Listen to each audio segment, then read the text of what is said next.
숙녀 명상 얘기 계속 나오고 있어요. 숙녀 명상 뭔데? 숙녀 스킬 뭔데? 제가 없는 거 막 만든 거 아니고요. 수용 전념 치료라고 해. 거기에 이론을 따가지고 왔어. 액트라고 부르는데 그 액트가 ACT인데 Acceptance and Commitment Therapy라 그래. 제3의 인지치료. 1, 2세대가 우리 앞에서 한 김중수 교수님 방법이야. 남자친구 연락 두절됐어. 그럼 거기에 대한 해석, 어떤 생각하는 방법을 달리하면서 부정적 감정에서 긍정적 방법으로 바꾸는 방법이었지. 김중수 교수님 방법은 미친 생각들을 좀 좋은 생각으로 바꾸는, 어떻게 보면 생각을 좀 생각으로 이기는 방법이기도 해. 3세대부터는 이제 수용을 한다는 개념인데요. 고통스러운 감정이든 기쁜 감정이든 저항하지 말고 수용하고 받아들이라는 개념에 가깝습니다. 김중수 교수님도 이것에 대해서 책에서 언급하세요. 감정을 그냥 받아들인 게 좋다. 그런 얘기는 하세요. 숙녀 명상도 생각일 뿐이라고 그냥 받아들이고 흘러가게 두라는, 아예 관점을 좀 바꿔버리는 그런 방법론이라고도 할 수도 있어요. 이거 돈 주고 학교에서 배웠습니다. 배운 지 또 얼마 안 됐어. 얼마 안 돼서 아주 따끈따끈한 이제 신상 띠어리고요. 이따가 또 실습해 볼게요. 서울 아산병원 정신건강의학과 김병수 교수님께서 쓰신 칼럼이 있네요. 이분이 아주 쉽게 설명하고 계세요. 치료 이런 단어가 오니까 어려울 것 같잖아요. 그런 개념 아닙니다. 우리가 생활 속에서 습관으로 들일 수 있는 그런 개념들이에요. 핵심 개념들을 한번 읽어볼까요? 스트레스를 받고 힘든 일을 겪어도 나는 헌신적이어야 해. 나는 친절해야 해. 라는 자기 개념을 지키기 위해 스스로를 더 쥐어짜고 고통스럽게 만든다. 이런 상태에서는 자기 자신에 대한 특정 개념을 포기하기가 매우 어렵다. 그것을 포기하는 것은 자기 자신을 잃어버리는 것이라고 느끼기 때문에 대안적 생각이나 행동은 받아들이지 못한다. 나는 이러이러한 사람, 나는 이런 사람. 이런 생각들이 그렇죠. 누구나 다 그런 건 갖고 있어. 근데 그게 너무 완고할 때 심리적 경직성이 높다고 표현을 해요. 불건강하기에 되게 쉬운 상태가 돼요. 자기 아상에 고정돼 있으면. 심리적으로 유연한 상태가 건강하다고 말하는데요. 불건강할 때 어떤 모습일까요?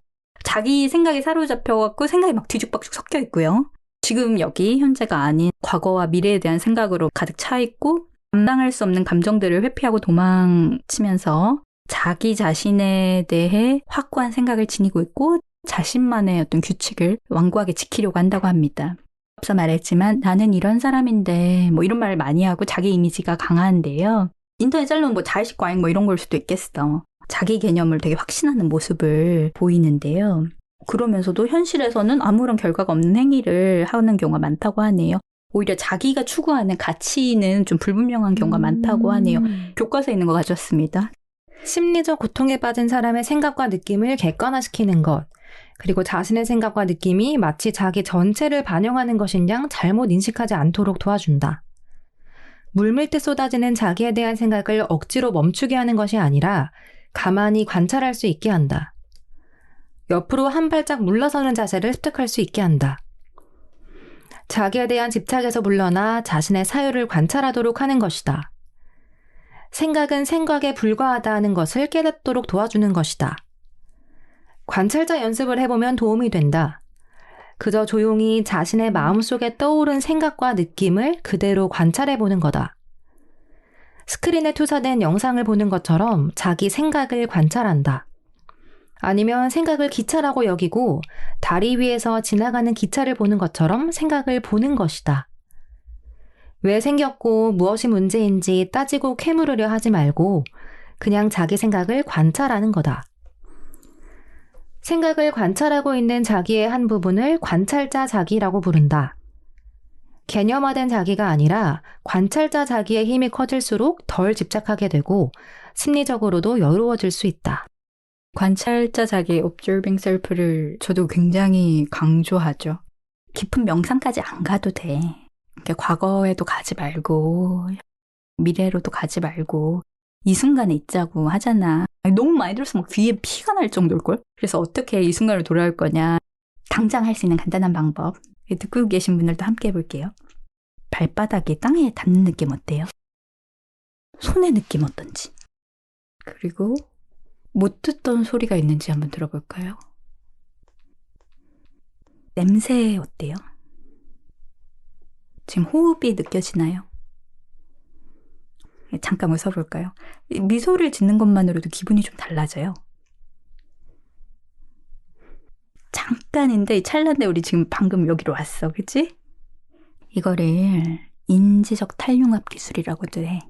생각을 바꾸거나 혼내지 말고 생각을 외부 사건으로 다루는 일종의 스킬인데 평소에 이런 습관을 좀 가져보세요. 속으로 해도 좋고 말로 해도 좋습니다. 보통 이래. 이렇게 화를 내는 내가 너무 싫어. 펭귄 잘하지 나한테. 왜 나는 화가 나는 거야? 왜 난 슬픈 거야? 화가 나타났구나. 화가 내 안에서 작동하고 있구나. 말하거나 생각하는 거예요.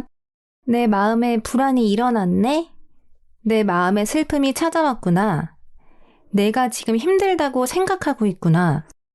나 우울한 사람이야. 나 지금 너무 우울해. 나는 지금 우울한 기분이 든다고 생각하고 있어. 그 우울한 기분은 사라지기도 한단 말이지. 그쵸. 남자친구가 연락이 안 돼서 불안한 거지.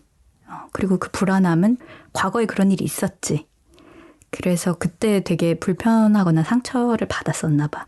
그리고 그 기억들이 떠올라서 힘들고 그게 또 반복될까 봐 내가 지금 생각들이 좀 비관적으로 흐르는구나. 그리고 그 당시에 그 예전 남자친구와 그런 일이 있었을 때 힘들었구나. 그리고 그 힘든 기억들과 감정들이 잔여가 남아 있어서 내가 지금도 좀 방어적이구나.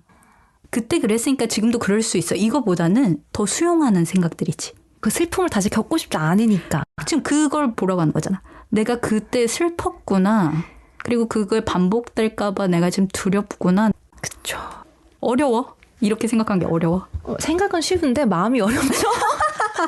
언제나 생각은 쉽지. 마음이 어렵지. 펭귄이 이제 잘 할 수 있을 것 같지? 네. 그에게서 연락이 안 오면 어떡하지? 이런 생각이 들면 어떻게 한다고? 그에게서 연락이 안 오면 어떡하지? 라고 생각하고 있구나. 그런 생각이 일어나서 불안함을 느끼는구나. 자, 이게 숙녀입니다. 그리고 이렇게 알아차린 그 바로 순간에는 더 이상 초조하지 않다는 거를 충분히 느껴주는 게 좋아요. 이건 자각한 거잖아요. 이 자각은요, 부드럽고 친절한 자각이에요. 부드럽고 친절하게 자각하는 느낌을요, 최대한 유지를 해봅니다. 자신을 관찰하는 거, 아니면 또 말버릇, 생각하는 습관만으로도 일상에서 고통이 굉장히 줄어드는 거를 체험하실 거예요. 직접 해보셔야 돼요.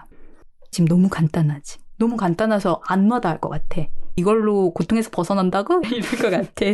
이 시간을 하루에 1분 1초라도 늘려가는 거를 우리의 목표로 하는 거예요. 숙녀 목표예요. ACT 액트에서 아주 많이 인용되고 유명한 에피소드를 펭귄과 읽을 건데요.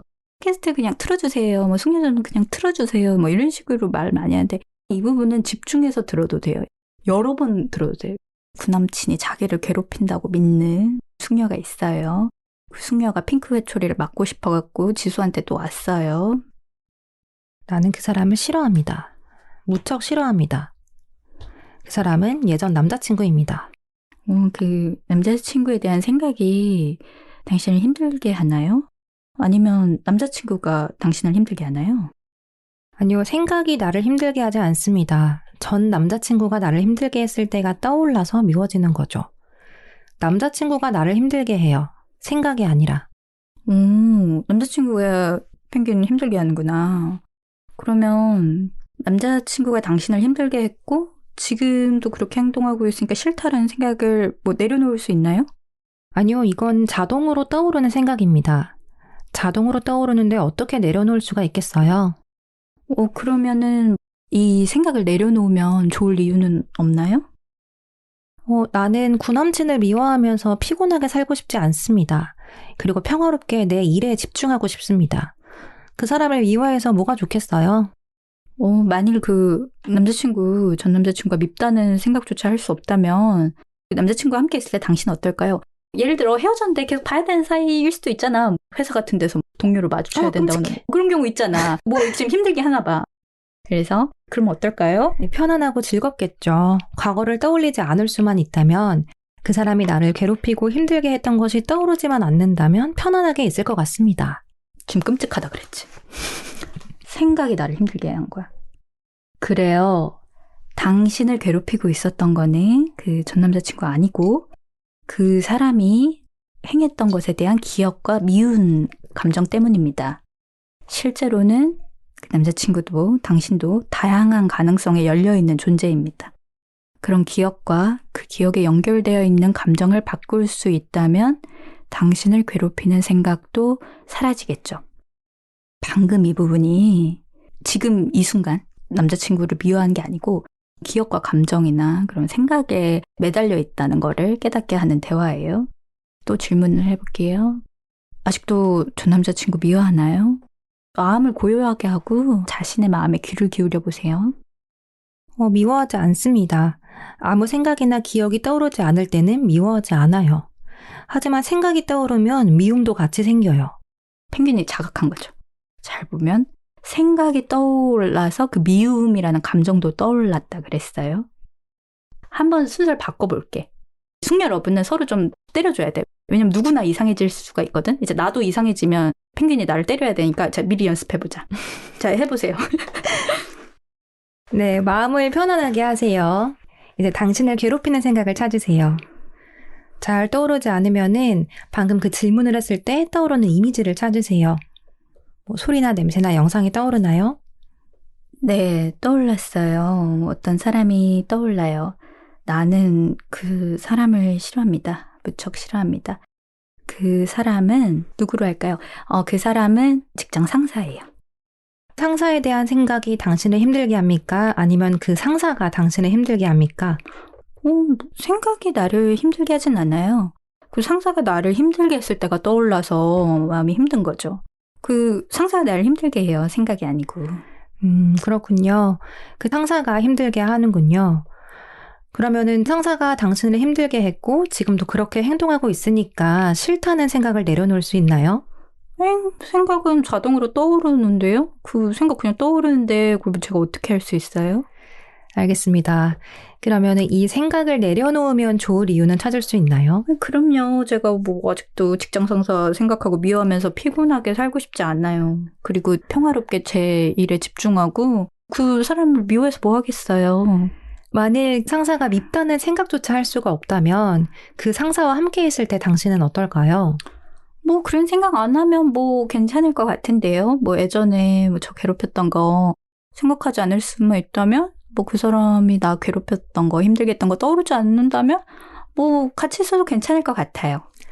그래요. 결국 당신을 괴롭히고 있었던 것은 그 상사가 아니라 그 사람이 행했던 것에 대한 기억과 미운 감정 때문입니다. 실제로는 그 상사도 당신도 다양한 가능성에 열려있는 존재입니다. 그런 기억과 그 기억에 연결되어 있는 감정을 바꿀 수가 있다면 당신을 괴롭히는 생각도 사라지겠죠. 어때요? 펭귄이 나한테 이 말을 해주는 입장이 되니까? 아직 안 와닿아요. 와닿았어? 와닿는데?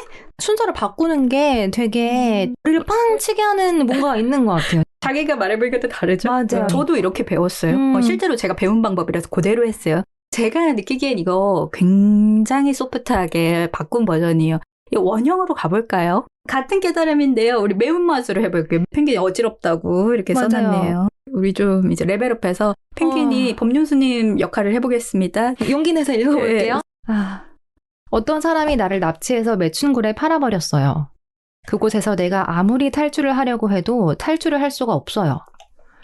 그래서 내가 거부하니까 나에게 강제로 마약을 주사했어요. 나는 마약에 취해 손님을 받게 되고 또 정신이 들어 탈출하려고 하면 또 마약을 주사해서 또 손님을 받게 되고 이렇게 1년, 2년, 3년간 거기서 고통을 겪었어요. 그러다가 어느 날 경찰이 와서 결국 나는 풀려났어요. 나는 이제 마약을 안 맞아도 돼요. 그런데 이제는 내 스스로 마약을 맞습니다. 마약을 맞으면 처벌을 한다고 해도 맞습니다. 가족이 말리고 경찰이 말리는데도 나는 숨어서 스스로 마약을 찾습니다. 그럴 때 너 왜 마약을 하느냐 물었을 때 이것은 내 책임이죠. 내가 하고 싶어서 하는 것 아닙니까? 그들이 강제로 주사해서 마약 중독이 되었으니 그들 책임이다 이렇게 하시겠어요? 아니면 원인이 어디서 어떻게 생겼든 지금 마약을 하는 이 습관은 나의 습관이고 내가 이것을 멈춰야 내 인생에 도움이 된다. 어느 길을 선택하시겠어요? 여기 질문자가 마약 끊고 싶다고 대답해요. 마약을 끊는 책임이 나를 납치해서 마약을 주사한 그 사람에게 있어요? 그 사람이 직접 와서 나한테 잘못했다고 빌어야 마약을 끊을 거예요? 아니면 그 인간들이 그렇게 하지 않아도 마약을 끊을 거예요? 내 고통의 시작은 아버지로부터 시작이 되었다 하더라도 지금 이 고통은 누구 거죠? 이 고통은 제 거죠. 그럼 아버지가 개과천선해서 나한테 잘못했다고 빌어야 내가 이 고통에서 벗어날 거예요? 아니면 아버지하고 상관없이 벗어나야겠어요? 상관없이 벗어나야 되는데 너무 힘이 듭니다. 마약을 전에는 안 맞겠다고 했는데도 강제로 맞춰서 맞았는데 지금은 맞지 말라 했는데도 내 스스로 선택해서 맞지 않습니까? 그처럼 처음에는 내가 싫다는 대로 강제로 괴롭힘을 당했지만 이미 괴로워하는 것이 습관이 되어서 나를 괴롭히는 사람이 없는데도 이제는 내가 괴로워하고 있어요. 그러니까 지금 정신을 차려야 돼요.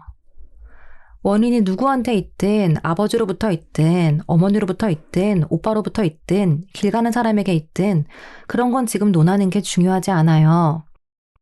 살다 보면 뭐 이렇게 도저히 어떤 뭐 논리나 그런 걸로 설명이 안 되는 피해를 보거나 불행한 일을 겪을 수 있다? 그쵸. 전 여기부터가 제일 어려웠는데 한번 천천히 읽어볼게요. 부처님이 와서 내 머리를 쓰다듬고 나를 껴안아준다고 해서 이 몸이 성스러워집니까? 어떤 남자가 와서 나를 껴안고 성추행을 했다고 해서 이 몸이 더러워집니까? 아니에요. 이 몸은 더럽힐래야 더러워질 수 없고 성스럽게 할래야 성스러워질 수 없습니다. 어떤 사건이 일어나서 순간에 내가 사랑을 받았다 하는 생각이 나를 성스러워지게 하는 것이고 내가 성추행을 당했다 하는 생각이 나를 더러움으로 빠뜨리는 거예요. 내가 진실을 알면 천하 누가 나를 더럽힐 수도 없고 천하 누가 나를 성스럽게 할 수도 없어요. 그러니 아버지를 논하지 말고 내가 악몽 속에서 아직 꿈을 꾸고 있는 거예요. 진리를 깨닫고 보니 이 몸은 더럽힐래야 더럽혀질 수가 없구나. 이 몸은 성스러워질래야 성스러워질 수가 없구나. 이걸 확연히 깨쳐버리면 오늘로써 끝이 나는 겁니다. 그것을 움켜쥐고 있으면 죽을 때까지 무거운 짐이 됩니다. 과거에는 여자가 부정하다는 관념이 있었죠. 지금은 여자가 부정하다는 관념이 없어진 것이지 여자가 없어진 것은 아니잖아요. 옛날에는 양반 상놈이 있었죠. 양반 상놈도 관념에 불과한 거예요. 그런 어리석은 생각들이 지금은 없어진 겁니다.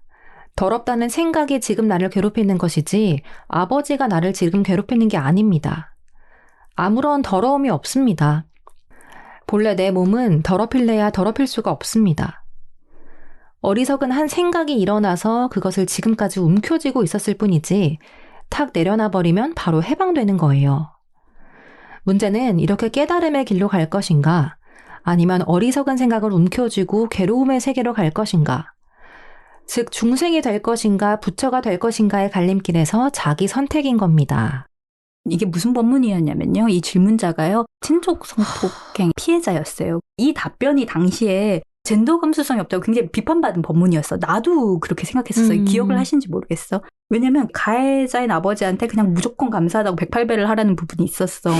나도 그때 이해를 못했어. 보통 사람들은 이게 이해할 수가 없었겠지. 근데 내가 해보고 나서야 그게 왜 치유 효과가 있는지 나도 해보고 이해를 한 부분이거든. 내가 되게 극단적인 예를 가져오기도 했어. 사실이야. 와닿기 힘들고 거부감이 많이 드는 예시를 가져온 건 맞아. 이 피해자분이 새로운 사람을 만난 것도 어렵고 과거 일들도 힘들고 계속 그렇게 살아야 되나? 정말 그녀를 위한 게 뭔지 생각해보면 법륜스님의 말이 크게 틀린 말은 아니야. 그녀를 위해서는 가장 좋은 방법은 그 기억과 그 마음을 놔주는 거겠죠. 그쵸. 그 이옥서 명화 감독님이 누군가가 너무 미우면 사랑해버린다고 말씀을 하셨었는데 같은 마음이지 않을까. 그 미움을 갖고 살면은 제일 힘든 게 누구야? 나야. 나잖아. 맞아요. 그래. 앞에 그 피해자분이 과거에 그런 일을 겪은 건 안타깝지만 계속 그들을 미워하면서 앞으로 살아가는데도 어려움을 겪으면은 제일 손해는 본인이겠죠. 법륜스님이 성폭행범이랑 뭐 사이좋게 뭐 밥 먹고 친하게 지내라는 얘기를 하는 게 아니야.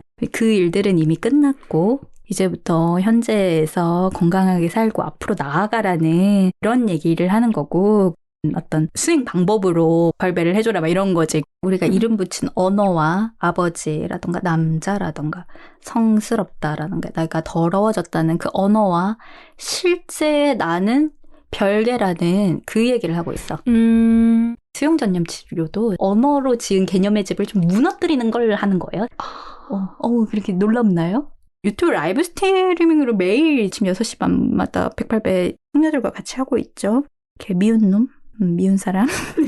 108배 해주고 싶은 분들은 이제 숙녀점 유튜브 또 제가 공지할게요. 그때 오시고요. 이 방송을 한 번만 듣고도 한 번 딱 이해하시는 분들이 있더라고. 근데 좀 더 설명이 듣고 싶거나 뭐 해도 안 된다 뭐 이런 분들, 그런 분들은 숙녀 명상 레슨에 오고요. 제 온라인 레슨에서 하는 내용이 이제 여기 방송에 다 들어있어. 나랑 뭐 영통? 페이스타임 하는 기분으로 오고 싶으면 오셔도 되고요.